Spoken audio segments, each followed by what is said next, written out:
record here. Okay, we're live. Okay, well, welcome everyone. This is the Financial Beast podcast. And my name's Eric Miller. I'll be your host. And, the purpose of this podcast really is directed for people that own their own private practices and really to make sure that you know that you are in charge of your own personal economy. And while there's a lot of things going on out there right now that are affecting people in their business and in their finances, we really want to make sure that you know that you can do things that put you at cause over your own personal economy. So we focus a lot about that on this podcast and things that we talk about. And I, fortunately, have been gracious enough to be have my next guest here who has allowed me to be on his podcast probably way too many times. Matter of fact, I think we're going to do it again tomorrow. I think we are. Yeah. And his name is Nathan Shields, and I'll probably do a better job of letting him describe himself and his background. But I do know that Nathan had a physical therapy practice and that he sold successfully for, I don't know how much, but I know it was a lot. And now he focuses on doing coaching for physical therapists. And I wanted to get him on here because number one, he's really fun to talk to. He's one of my favorite people to talk to. But but he's very open about communicating. And there's really no topic I don't think that we can touch when it comes to talking about practice ownership or coaching and dealing with other physical therapists and the plight of physical therapists and what they go through on a day-to-day basis. So, Nathan, welcome. The tables have been turned, my friend. Eric, thanks for having me, man. It's nice to, number one, congratulations on starting the new podcast. I wish you the best of luck. You've been awesome enough to come on my podcast multiple times and share some insight for practice owners. So thanks for having me. One of your first guests. I appreciate it. How does it feel to be on the other side right now? Is it weird? Not at all. No, I mean, our dialogue is somewhat free flowing anyways. And it feels rather comfortable. I mean, I really have no nervousness about talking to you. So you make that very easy. And so I think it'll be very easy transition for you to get into this podcast space. Very cool, man. Well, good. I appreciate that. Yeah. Well, a little bit about me. So I'm trained physical therapist, been a physical therapist for over 20 years. Had a PT clinics in Arizona for, 15, 16 years or more before we sold them back in 2018. I'm living in Alaska now for the last 5 years and currently do a number of different things that between coaching PT owners on how to achieve their goals, get more profit, more freedom, help them navigate the challenges and hurdles that they have that naturally come as a business owner, especially in the PT space. Do a podcast just like you're doing now, Physical Therapy Owners Club. Been doing that for about 3 years. So we've got almost 200 episodes out there. Amazing. And I would say I'm pretty proud of our content. We've got some amazing stuff. It has nothing to do with how to treat a patient better. It has everything to do with being a better PT clinic owner. And so I interview, just like you're doing now, successful PT owners to provide that resource for PT owners so they don't feel alone on an island. There's other people out there who have been there, done that. So why not glean from their experience, right?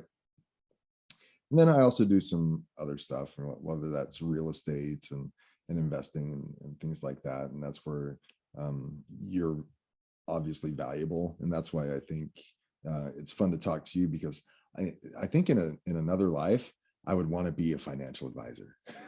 I love talking money. Good at it. I like talking money, man. And so it's really fun to get into the numbers and stuff like that. And so, it's not a skill a lot of owners have or a desire or an inclination that a lot of owners have. So it's an area that a lot of them just say, no, I don't want to know anything about it. Yeah. Just send me. Well, and that's the interesting thing is they don't know how important it is. and they don't take the time to look over their profit and loss statements and balance sheets. And once I got into that stuff, I'm like, oh, this is cool. If I tweak this, because I don't know, I'm driven by money too, so I won't lie. It's a And motivation. it's a motivation for me, right?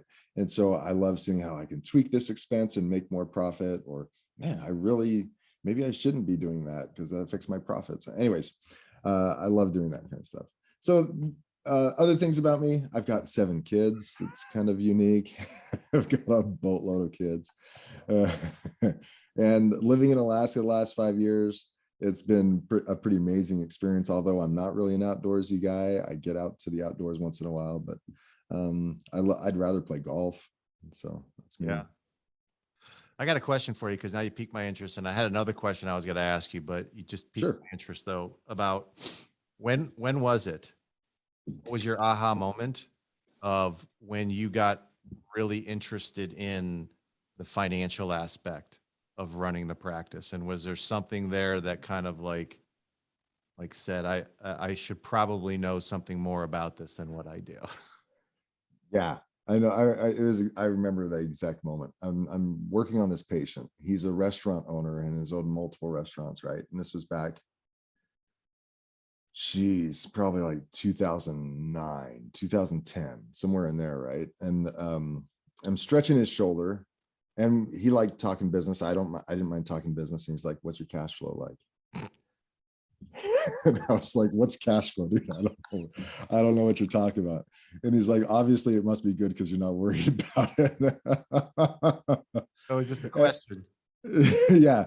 And so it put me in I was embarrassed. Here I am, a business owner, and I had a solid running practice and had been in operation for a number of years at that time. That had to have been about 8 years.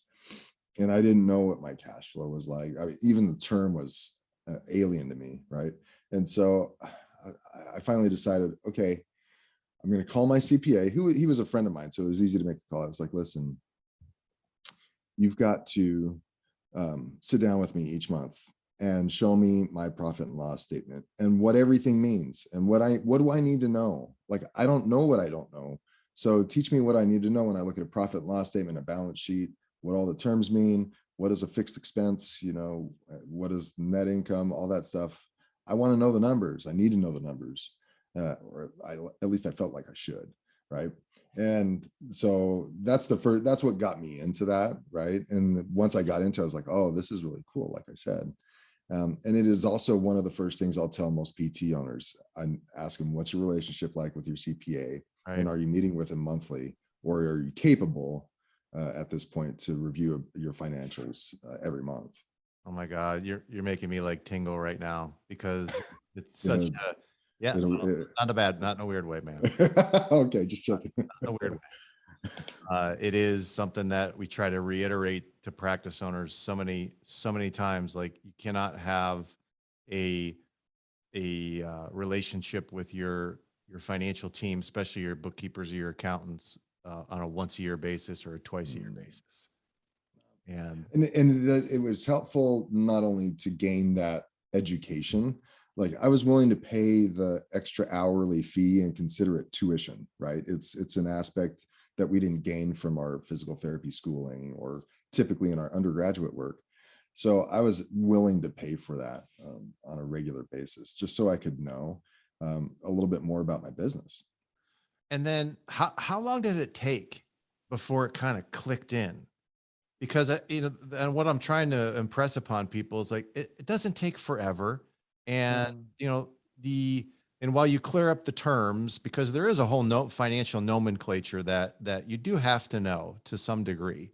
You don't have to be an expert in QuickBooks. You don't have to be an expert in gap accounting. You don't have to be an expert in all these things, but you do need to know the relevance of some of the terms, and then how that applies to your situation. But it's not like you have to go to school for freaking 5 years Oh, to learn all that. So how long did it take you before you felt pretty comfortable, like, I think I got this now? maybe a few months. I don't know. And after a while, and it was something that after a while I was like looking forward to. Like, I want to, I wonder how it is, because we compare this month to the previous month, we compare this month to the previous year. we'd maybe do a little bit of forecasting, right?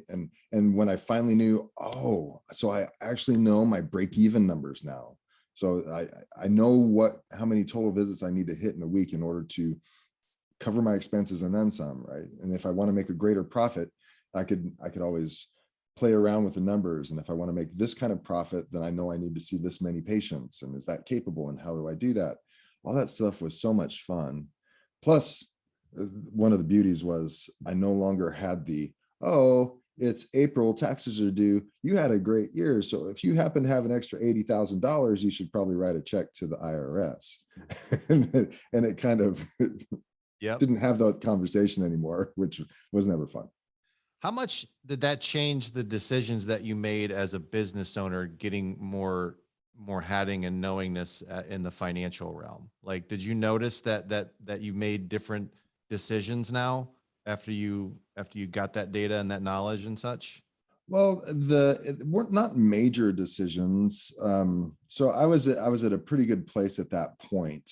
And what I could see now is that I would use that data, even though I didn't at the time, I would use that data to consider, okay, bringing on this additional salary, what does that look like? How does that affect profits and that kind of stuff? Right. But what it did is it told me the health of the business without relying on my bank account, right? So I could look at those numbers and say, okay. And it also helped me build out some other things as well, especially when it came to billing and collections. I now knew had a greater understanding of what it meant in billing collections to hold those people accountable. Although there's not a direct correlation, but it led me down that path. I'll say it that way, because there's plenty to learn about billing and collections that's separate than our conversation.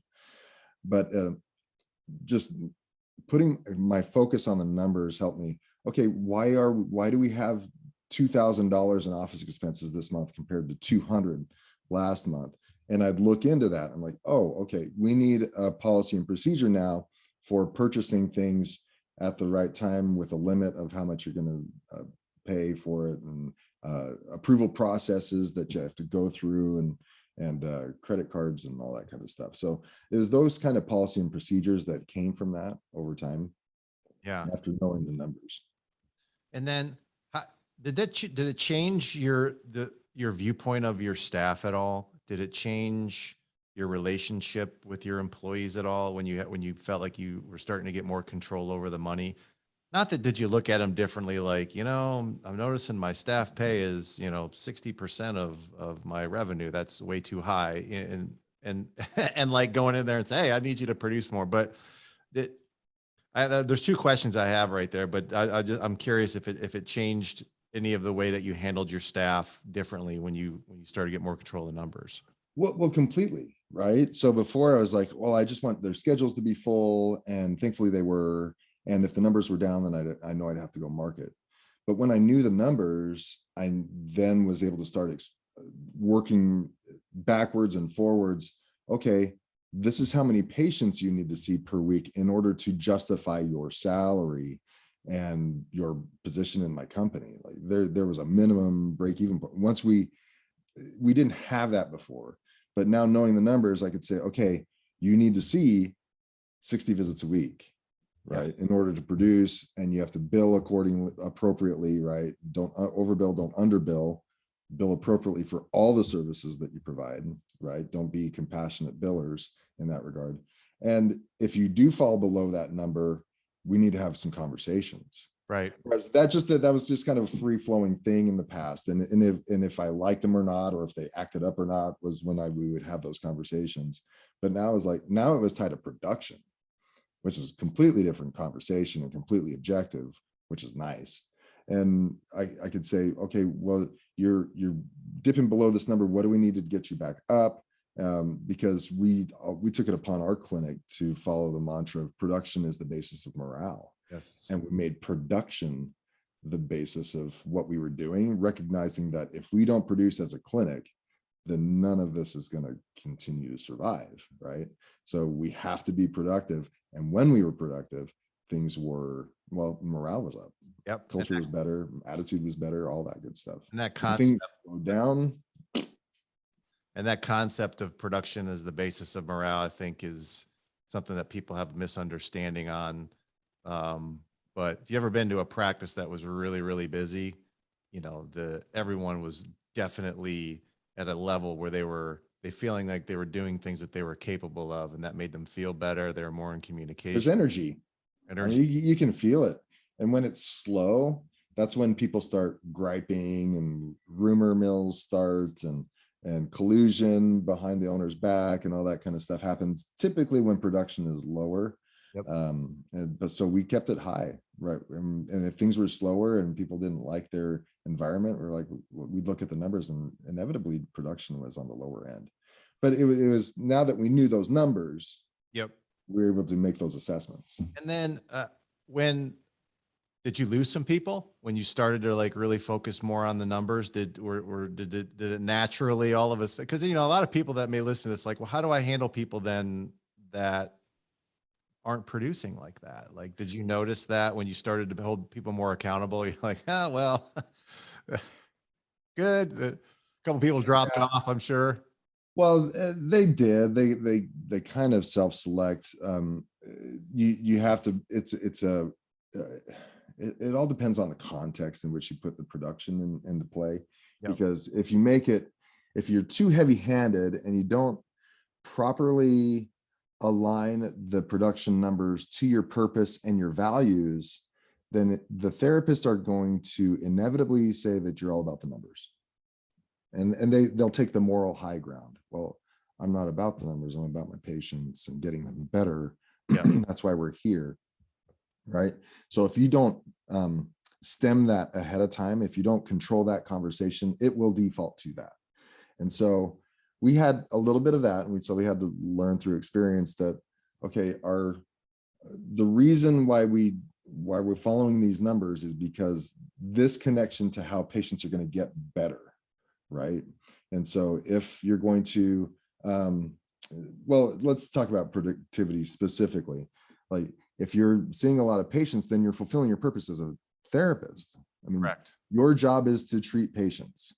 Well, are you a better therapist if you treat one patient or 60 patients in a week? I would say you have a greater influence if you see 60 patients in a week versus one patient in a week. And so this is a measure of what we think is appropriate to produce in our company based on the numbers that we see in our clinics, right? And so making that connection ahead of time, having those conversations, and then people would obviously say, well, if someone can't show up because their child's sick, what am I supposed to do about that? Because therapists typically don't think they have any control on whether a patient comes or cancels or the arrival rate statistic in general. And that's where we have to talk with them. Like, okay, have you done the things necessary at the initial evaluation to get the patient to be engaged and bought into your plan of care? Correct. And have you taken it seriously enough so that they take it seriously as well? Because one of my good friends said in the past, and he was on my podcast, Craig Ferreira, patients will take the therapy as serious as the therapists do. Great. So if the therapists say, oh yeah, you got a shoulder problem, we should be able to handle it, come 3 times a week for the next 4 to 6 weeks, we should be okay. And then someone says, well, that's a lot of time. Well, and then the therapist gets their compassionate bleeding heart starts going and they say, well, maybe we can get you in once or twice a week. Yeah. And at that point, what is it? I mean, take a stand for your plan of care and go forward and don't vary off of that. I mean, it's like a doctor saying, oh, I've got this medication, it's perfect for you, it's going to help you a lot. And then you say, well, it costs a lot. Okay, maybe just take a half dose. No, what is it? It's either the full dose or the half dose. If I'm going to get the full benefit with the full dose, then say that and stick with it. But if I can get the same benefit with a half dose, then you're doing something that's unethical because you're selling me a full dose and then saying it's okay on a half dose.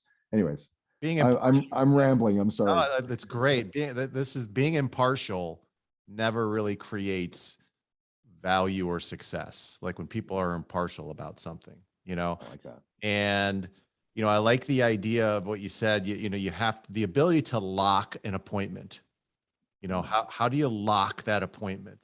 And, you know, one of the things we tell our advisors, you know, sometimes when you're having that difficulty of someone like keeping the on the schedule, you know, it's like, you know, aside from an act of God, is there any reason why you will not be here at blank and blank? You know, just to like really put the importance of the Right. appointment on there and really lock it in. I think is Mhm. really a skill that Mhm. people need to have. That's Oh, for sure. it Yeah, can, and so that, you know, to go back to your question, I mean, did people fall away because we started doing that?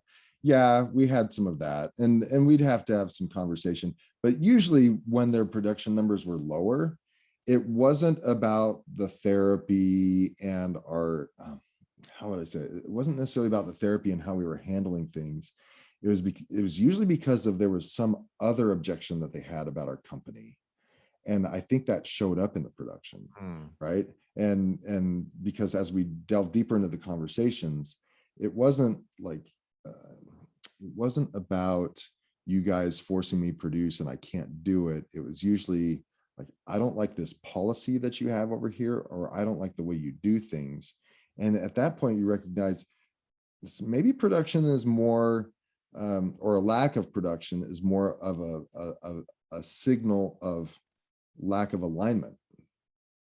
So lack of production, lack of alignment, possibly.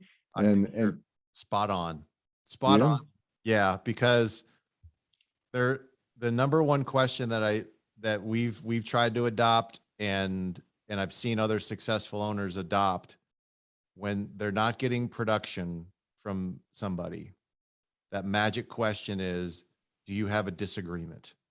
mhm, Like, do you have a disagreement with something? And usually when you say it and present it like that, you know, someone will kind of vomit it up. Yes, just like to your point, I don't like this policy. I don't like blah blah blah. It opens it up to be a handling to occur because they're right, going to get in communication with you. right. So when you mention that, like they usually have a disagreement with something, I think that Mhm, that is the case of when you see people not producing. You just yeah, got to be willing to like just engage with them right. at that point, you Like, know? just ask the coaching questions, like what else is on your mind, or what Yeah. else is bothering you, or what else, until you get to the bottom of it, you know. It, But what's interesting is, I've also seen the opposite. So someone who doesn't align with my company is super high productive. mhm. And so that makes it really hard on owners. I'm How, going through that. how'd you I handle went, that then? Yeah. that's a tough one, man, because especially for me, because if they're producing, they're making me money. Like, how do you cut off that limb? Right. But it's a limb that's going all over the place and not in motion with your body, essentially. That's a tough one. And that's where, you know, Gary Vaynerchuk, he's a popular social media guy. He's like, he's straight to the point on most of the things that he talks about. He says, if that person is a poison in your company, they need to be cut off immediately. I don't care how productive they are. And that's a tough one. That's a tough one, because you will lose good people because you tolerate people who act against your culture, values, purpose, that kind of stuff. And the more you tolerate it, the worse that poison will spread. Yeah. And so it's really important to, it's important to define what expectations are. So currently, as we're quote unquote scoring employees with with the owners that I work with, one section of it is KPIs. Right. The other three sections almost have nothing to do with KPIs. And so you have to recognize that holding them accountable is not just KPIs, but it is your values. I mean, if you have 4 to 6 values, how well are you exhibiting these values and whatever those characteristics are? But sometimes there are things like professionalism, integrity, compassion, fun, you name it, those kind of teamwork, those kind of characteristics. And then they need to get ranked according to those values, and recognize that those values are as, if not more important than the KPIs of your production. Right. And so that there has to be that accountability, and that foundation has to be laid in terms of, okay, what is your purpose and what are your values? That has to be clear ahead of time. Well, are you living those? Are you talking about those in your clinic and your meetings on a regular basis so people understand and they know what it means, and that kind of stuff? Do you have that culture? And then also, are you having a accountability meeting when people go against those values? Are they being addressed? Right. And so there are things outside of KPIs that need to be addressed. And if you're not addressing those and you're just letting the KPIs tell you the story, then it can be kind of toxic to your culture. We had one clinic that, looking back on it, would have been easier to just completely shut it down, because that clinic hummed. It was productive. The clinic director was not in alignment. And it was and we would go there as the owners, and just, it was just cold environment. They were productive, they were busy, but when we walked in, there wasn't any warm welcomes and stuff like that. It was a tough situation. And it, once we got rid of the cancer, production fell. Right. And it wasn't until we got rid of everyone else that was associated with that person in that clinic that clinic started to turn around. Wow. And it was because we let that production with the malalignment continue for too long. Yep. Yeah, we were okay. We were reasonable with their production. They were producing a lot, so let's leave them alone.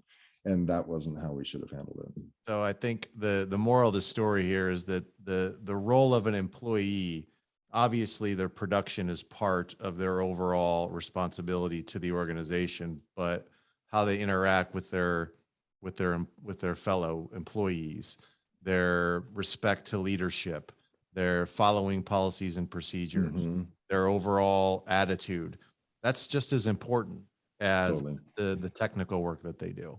Yeah. And it's just as so that you take all of that into consideration when you're looking at evaluation of somebody and the bring something that they bring. I think that's a very smart way to do it. That's a great way to handle someone that is non-productive, is just to realize that, or I'm sorry, that's super productive. Right. Like, okay, that's great. What about the other 50% of their responsibility to the organization? Yeah, exactly. Yeah. And the pattern that I'm seeing as I look back on it is these people, they're super productive, yet they see themselves kind of as a hero figure.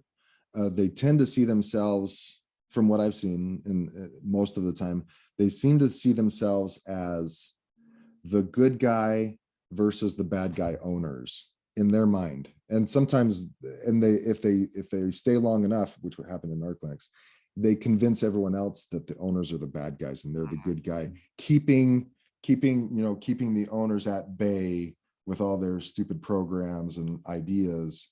Hey guys, you follow me. I mean, I'm the hero here. You follow me. And that ended up being the case. He left, opened up a clinic 200 yards down the road, and took a majority of those employees with him. And great. I wish he had taken all of them at the time now. but that person infected them with but that personality is one that I've seen more often than not, is they consider themselves a hero. They puff themselves up a little bit more. They want to juxtapose the owners against themselves and make themselves to be the good guys.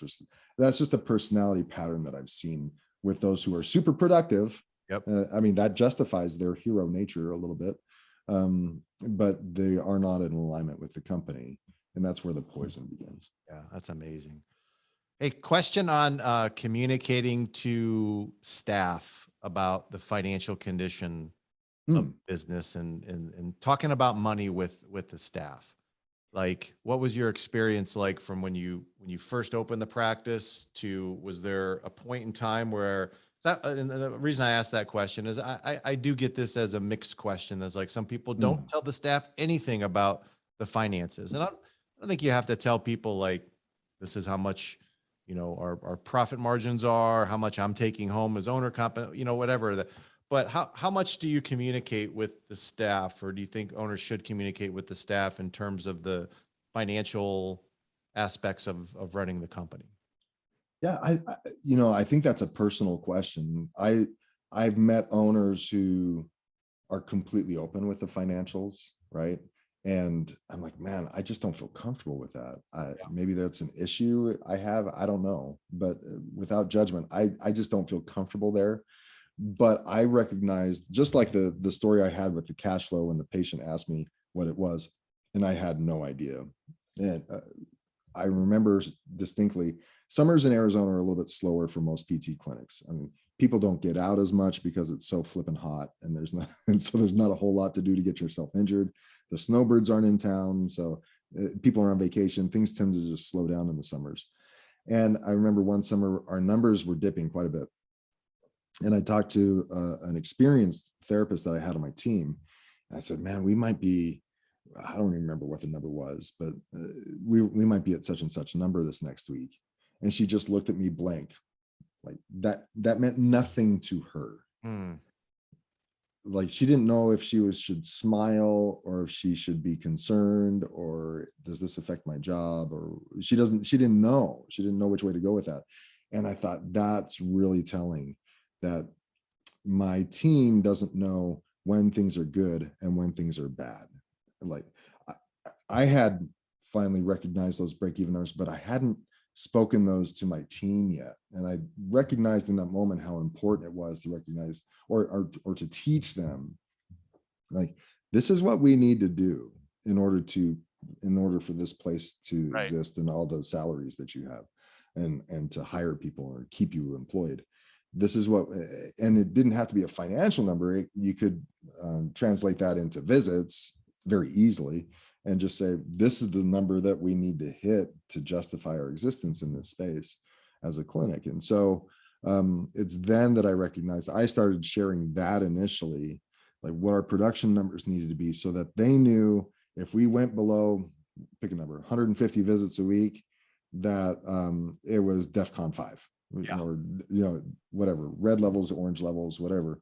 So they knew where our goal was, not just when things were bad, but what we wanted to hit on a routine basis, and what we definitely had to hit on a minimum. And then over time, as we developed our leadership team, that's when I started showing some abbreviated financials. And so it was really interesting that one of my employees had been with me since the beginning. Like, she'd been with me 14, 15 years. And she had worked herself up into a VP marketing promotion position. And that was part of our leadership team. And on a monthly basis, we started reviewing financials of the individual clinics. And like I said, they might have been abbreviated or whatnot, but it would show the profit margin of each clinic, and show that 2 out of the 4 clinics didn't make money the previous month. And she was just blown away. Wow. She just assumed that we were raking in the cash every month. It was just a matter of how much. Yeah. Right. And so she's, wait, you guys didn't make money? Like, we said, yeah. Well, how do you get by? Well, we'd made money in previous months. So, and we had a cushion and that kind of stuff. She's like, but you didn't, it was just foreign to her. She couldn't understand how we couldn't make money in some of our clinics. And like, well, that happens sometimes, whether it's 3 payrolls or a slow month. January's sometimes are like that, whatever. But yeah, then that completely changed her mindset. She's like, holy crap, we need to do something for those 2 clinics. Like, oh, okay. That's now you understand. That's a sane person right there. Right. As opposed right. Thank you. Exactly. You're like, oh my gosh. That's and that's where we're thinking, there, right? Yeah, that is the benefit. Because now you're like, holy, now she's on my team. Yes. She sees what I see, and she's like, what do I need to do in my position to make this different? And holy crap, do the other people in their positions know that they lost money too? What does that clinic director know? And that kind of stuff. And so now someone's on my team. She's been aligned because she's been with us for years. Obviously, I wouldn't have put her into a leadership position if she wasn't aligned after all those many years. But now she saw the financials, and now she's like, oh yeah, we need to make some changes. Like, yeah, now she's bought in. Oh my gosh. That had to be such relief to finally have someone else that wasn't always stressed about the money, as opposed to just you. And now I have someone else that can, like, because that's when I think a group becomes a group, is when everyone else, from the top to the bottom, kind of holds everybody accountable for the success or failure of the group. Mm-hmm. And having so I always kind of, for me, it was that golden rule of the organization will spend what it makes, but it will also make what it thinks it needs to make to survive. So I was always like, well, maybe I should, if you tell everybody like, this is what we need, then that that insanity of what a group does with money will actually be to my benefit, because I'm like, guys, we need to make this much, or, we can't survive. Oh, we better get going then, Mhm. and I guess it can work. It definitely can work, but how much do you give them? I like the way that you Yeah. did it with the staff. I do like that. I think maybe just giving them a production number as Mm, opposed to like a financial number mhm. is probably better. But then the leadership team, uh, to me, from the result that you got right there, it's very important to let them maybe see a little bit more under the hood as Mhm. far as what's driving profitability and then what they could do about that. Yeah. You know, Yeah, that was a really telling moment, but we also had an opportunity there with our clinic directors. We'd put them together and we put a lot more responsibility on them so that they owned their individual clinics a little bit more than the typical clinic director, I think. And that was again that an opportunity for us to get them involved and get them in the team, and like you said, look under the hood and see the inner workings of the company and how they specifically affect that. yeah.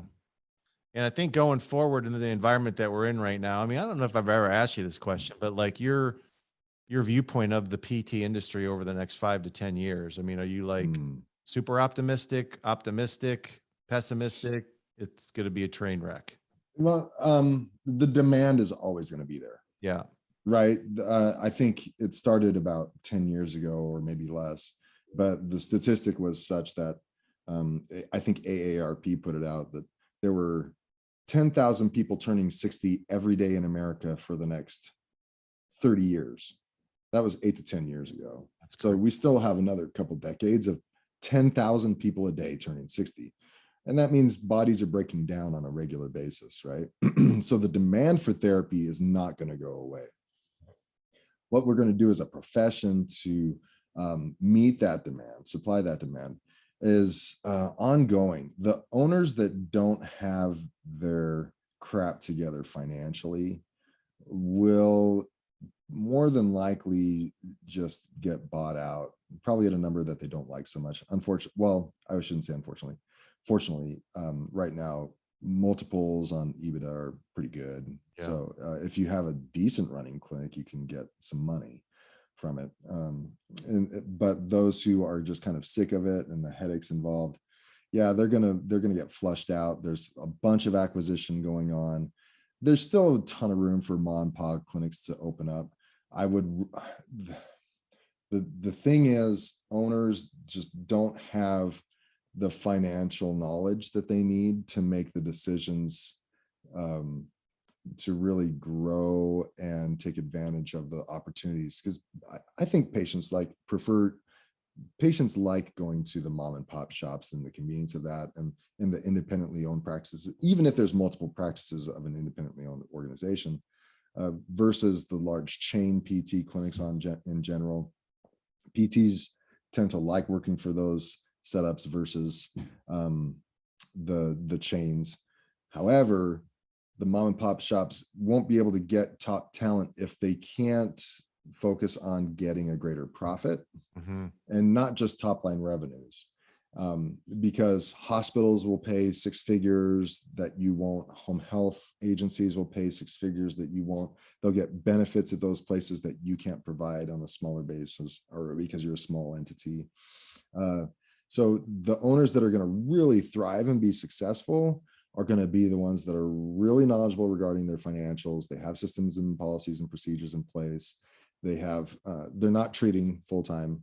Right. That's probably step number one. But then all these other things, and being mindful that profit is more important than top line revenue. And that's really important as you're assessing your payer contracts and understanding until the PTs in general get a little bit more realistic about the reimbursement rates of United Healthcares across the board and the Aetnas and that kind of stuff that are paying $48 a visit and $65 a visit, and just say, this does not make me a profit. I can't pay the salaries needed to see these patients because they can get paid more at other places because you have the lower paying contracts. Until they pull their head out of that hole in the sand, it's going to be harder for them to really survive. They Yeah. could, you'll get by on in a clinic that's a little bit smaller, but if they have hopes to really expand and do more, then that makes it really hard. That's amazing. Dude, I could talk to you for like another 25 minutes, but What's keeping us, Eric? I Man, let's keep know. going. Wasted like 15 minutes, but let's end off on the question that I was good at. My Yeah. first question that I was going to ask you, Yeah. because we did talk a lot about practice finances, and there's some things that you went over today that I don't ever think that we've talked about before, Oh, for sure. which was really pretty amazing. Yeah. But you're a busy guy. When you owned, you were a busy guy. When you got 7 kids, you're a busy guy. What do you do to relax? And how important is it for you to to do that? Because there are people that I'd say you got to be obsessed, and you have to like just have that obsession and let it consume you. It's the only way that you're going to be successful. And I don't necessarily agree with that. I think there are points and times you have to unfix yourself, and not like, when I say unfix, like you get fixed on something, and then you got to be able to to withdraw a little bit too, just to Yeah. relax. Yeah. So what do you do to go relax then? Well, now there's a couple of things. Back in the day, I didn't relax. And that's why I want to be a coach. And that's why I do a podcast now, is to get the owner some freedom and some time, because my story wasn't much different than other PT owners. I'd go on vacation and I'd be getting 911 calls from the clinics like, so-and-so is acting up, or this doctor is pissed at us. Well, what do we say? And I couldn't have a vacation with my family for more than a few days without getting a call. That wasn't relaxing. And then, so busy, I was waking up at 4 a.m. to finish off my notes, and then go to the clinic and be at the clinic all day and not get home till 8 p.m. at night. And my newborn, I wouldn't see in an awakened state for 3 to 4 days in a row. Right. I just see them asleep all the time. And that was that. I don't want that for other PT owners. Right. Right. And so what do I do now to relax? And what I would tell myself back in the day? Well, number one, I would tell myself back in the day, get a coach to learn how to run your business and get some freedom. Right. Like accelerate the process by having someone help you. You could do it on your own, but it took me 15 years. Right. And I know if I had to get a coach, is that how long you waited? It took me about, wow. I don't think we signed on until 10 years. Wow. Like I went 10 years without having a coach. And then all of a sudden in that last 5 years, the growth of our company just went whoosh, hockey stick. Right. And that's the acceleration that a coach can provide for you. But what I would tell myself is, number one, getting a coach. Number two, be more, diligent is not even a strong enough word, about your time. As physical therapists, we're willing to give away our time. Yeah. Oh, that's patient needs to come in. Sure. Put them on my schedule. No problem. Oh, if I can make more money by seeing more patients, even though that's not at the benefit of my business. Okay. Yeah. Cause I can see the immediate transaction occur. I see that patient. I know I'm going to make an average of $90 per visit. So yeah, the more of those I can get in personally, the better. And so telling myself that your time is sacred and you need to be diligent about setting aside time to work out, leave work early, I love my lunches.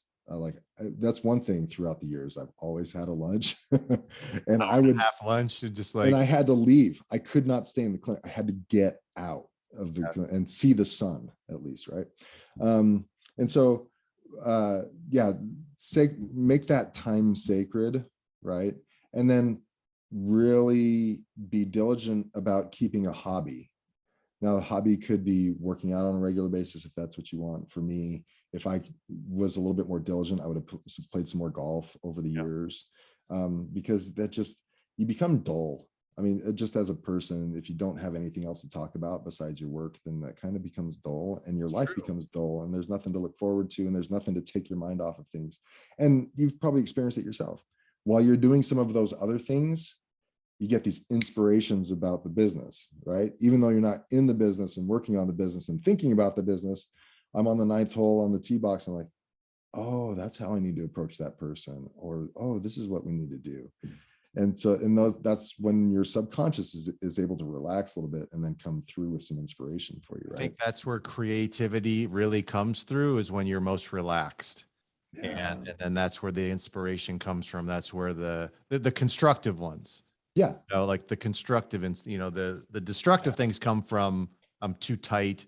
I'm like this, I'm too Emotional. emotional. I'm That's in where on this. destructive impulses come from. But I think you're right. That is where the productive inspiration comes from on that. So that's Well, amazing. and I would say, so it's a kind of around time. And one of the mantras that I really love, I think it was James Wedmore, said, when you value your time more than money, you'll get more of both. Yeah. Right. Or you'll something in that regard. Right. And so valuing my time more than the money I was producing is one thing that I think helps a lot. But in terms of relaxation, um, I've been doing a lot more meditation. Mm-hmm. And so I think that helps out a ton to just quiet the mind, at least in periods of the day. It helps me sleep better. Like if I'm waking up in the middle of the night, I'll go through the same meditation practice to put me back to sleep instead of staying up for a couple hours, and quiet the mind and the conversations in the head, that kind of stuff. And I know with my business partner, Will Humphreys, meditation is the one thing that has helped him maintain better physical status, more than anything else, more than the working out, more than the medications, all that kind of stuff. But the meditation has been the one thing as an owner with all this stuff going on that's helped him relax. Amazing. Nathan Shields, everyone. Where do they go to hook up with you, Nathan? Yeah. PTOclub.com. That's, acronym for Physical Therapy Owners Club, but the website is PTOclub.com. You can email me, Nathan@PTOclub.com. And if you want to text me or something, 480-695-3343. I love to do short discovery calls, if you will, with owners and just talk about the business. I like talking business. So it's nice to get a handle on where they're at and what they're dealing with, and talking about them. And if I can help them more after that, then that's up to them. But I love doing those free discovery calls. So they can reach out to me in any of those ways. I'm on LinkedIn and all those other things too. Perfect. Oh, I would say this. Yeah. They should get on the Facebook group page. Yes, that's what I was. The Facebook group is definitely where I think there's such good content on there that you put out pretty regularly. So yeah, I've been doing. I hired someone to do some video clips of the podcast, so it's not an hour's worth of digestion, but it's just like 2-minute clip of certain topics, and that gets on there regularly. But outside of that, the owners are able to ask questions of other owners, and that was the whole goal.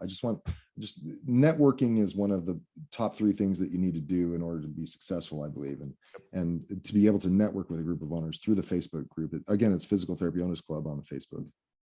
Perfect. Nathan Shields, everyone. Thanks, buddy. That was really good. I appreciate it. Thanks, man. Yep.